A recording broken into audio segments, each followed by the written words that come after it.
Yes. Welcome back to the channel. If you're new here, make sure you like, share, and subscribe. Let's get into it. Frazer Clarke, man. Flipping. No. Where you going from here, my bro? I don't...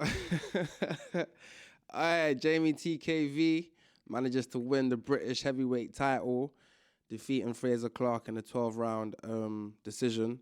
I think it was a split decision. Yeah, man, let's get into it. I'm not going to lie. Obviously, before this fight, I kept it raw and said, yo, Frazer Clarke is not... I'm not super high on Frazer Clarke. I don't think he's an amazing boxer. With that being said, I would like to give him credit on how he fought in this fight in terms of, like, not getting knocked out. Like, I'll give him a lot of credit for managing to not get knocked out. 'Cause in that 11th round, he was basically knocked out on his feet and he didn't go down. So, like, I got to commend him for that still. But I can't lie. Yo, you got to tip your hat off to Jeamie TKV in it. Like, he managed to get the job done. Obviously, I felt like he fought a very cute fight. On the inside, he was amazing.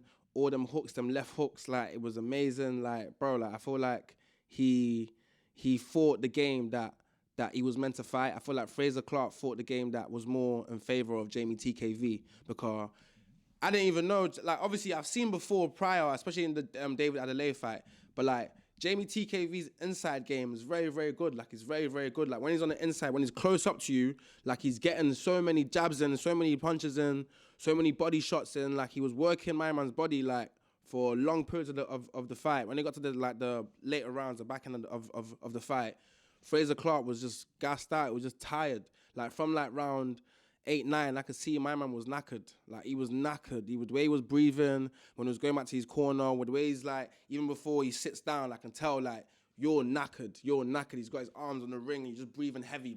Like, you're knackered, mate. Like, your engine is not... It needs to be better than that. It needs to be way better than that because I can't lie. Maybe I felt like if in the first 3 rounds, like, Frazer Clarke was all right. Like, I feel like the first 2 rounds, I would have given the first 2 rounds to Frazer Clarke.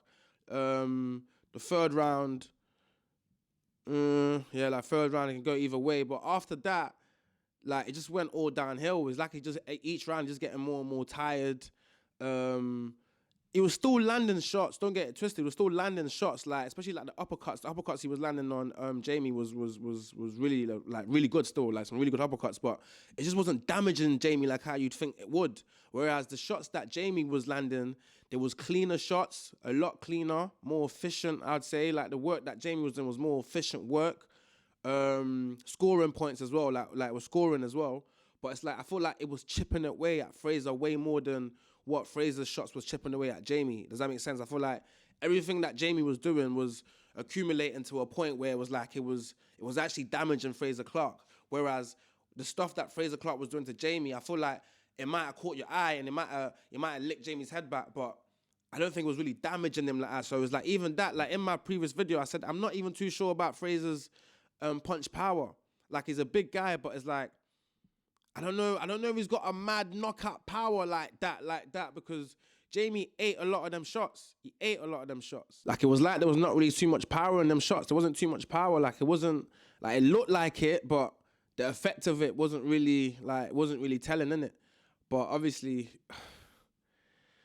I just don't know. I don't know where Frazer's gonna go from here. Like, even as I was watching the fight, when the fight was finishing, I was thinking, like, bro, like, Ben Shalom, I know he's just probably thinking, bro, like, what is all this? Even though Jeamie TKV is his fighter as well, I feel like the amount they've tried to invest in Frazer Clarke and try to like, push him and, like, do you know what I mean? Like, try to push him to the British public and to the media and, like, just to, like, try and build his brand along with the boxer brand.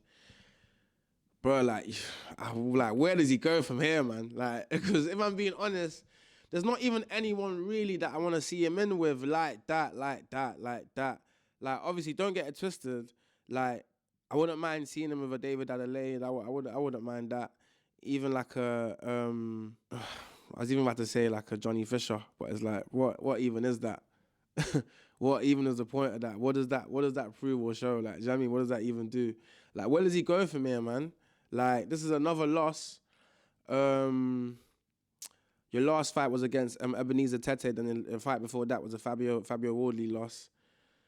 where does he go from here, man? Like, where does he actually go from here, man? He has to rebuild again. Like, obviously, this fight was a nice soft touch, not a soft touch, but like a through ball. Because if you won this, you'd have been British heavyweight champion. You could have probably got a fight with Dave Allen. That would have been a good British domestic little fight. Do you know what I mean? Like, the public would have got on board with that one. I would have watched that. A lot of people would have watched that, and do you know what I mean? And tuned in with that. Do you know what I mean? But now, where do you go from there? Now, probably Jamie TKV is probably going to get that fight with Dave Allen. I seen Ben Shalom do an interview after and mention he wouldn't mind putting Jamie in with Dave Allen in it. But yeah, Frazer, I don't know where he goes. I don't know what's next, man. I don't know what's next. And like, it's like, bro, like, you was basically out on your feet.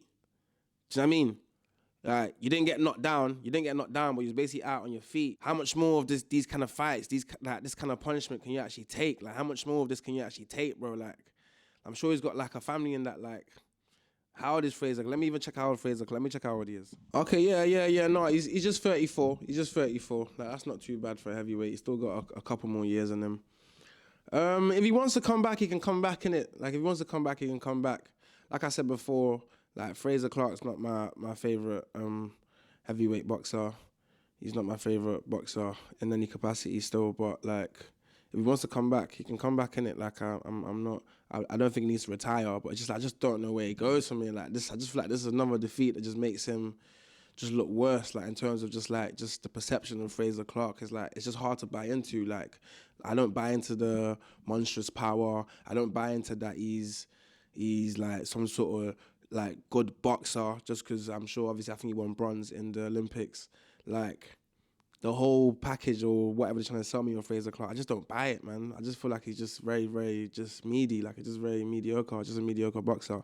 Obviously, cool guy. Like, I think he's a cool guy. He comes across like a cool guy, but whenever I see him in the ring, I'm just never impressed. I just never feel like, raw, like, this guy is sick or this guy's got something about him. I just never think that. And this was another fight where, again, I just felt like, bro, obviously, like, credit to both of them for making it what it was. Like, it was actually a good fight, to be fair. It was actually a good fight. It was one of them where, at first, I was kind of not sure whether the styles were super gel, but it was like a nice little domestic little barn burner still. Like, it was nice. It was a good fight still, because there was both at it, innit? There was both at it. Whether it wasn't the most accurate, I don't think it was the most accurate of strikers, both of them, innit? Like, the punches was the most accurate, but still, like, for what it was, two heavyweights slugging it out, 12 rounds, it was a good little dust up, innit? But yeah, I don't know where Frazer goes from here. Obviously, Jeamie, congrats to Jeamie. Obviously, in his last fight with David Adelaide, where the whole issue with the punch after the ref called a break, that was meant to be for the British heavyweight championship as well. So it's good that he's won this one now. He's finally won the belt. The way he celebrated, he looked like he was gassed. Like, he must have meant a lot to him still. And that's even good as well. Like, that's good. Even, like, 'cause to be fair, like, he might never win a world title. Like, him winning a British heavyweight title, like, that's amazing, and like, it's really good. And I just hope after this win, like, now boxer actually start to actually look after my man, actually look after him, innit? I feel like he's had a lot of, like, short end of the straws, in my opinion. Like, even like his actual first loss on his record against that Brazilian guy, I think he fought like a Brazilian guy or Mexican guy, I can't remember. It might have been Brazilian, but the guy actually had a good record. I don't know why he was even in with a guy with such a good record so early on. Like, he didn't need to be in that fight.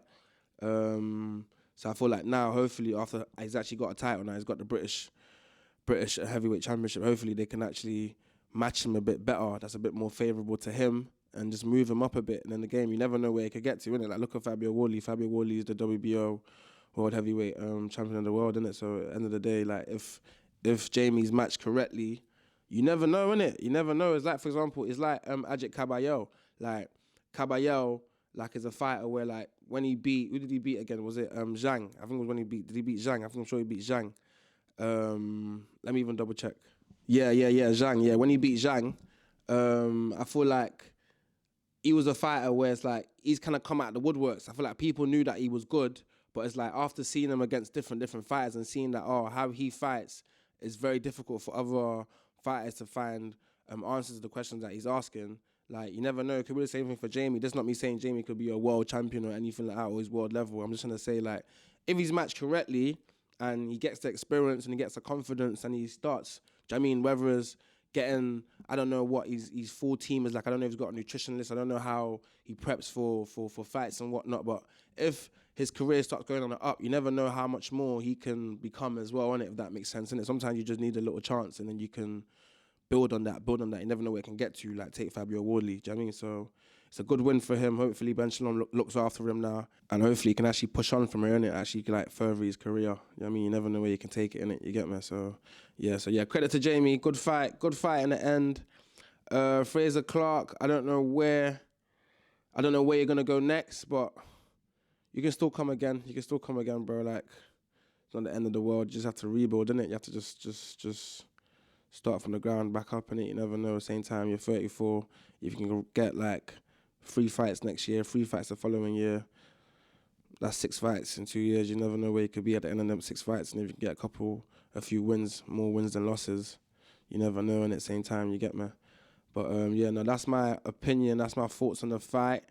It's kind of late, so I'm gonna do another video tomorrow with a fresh mind, fresh thoughts. And if you like the video, make sure you like, share, and subscribe. Much love.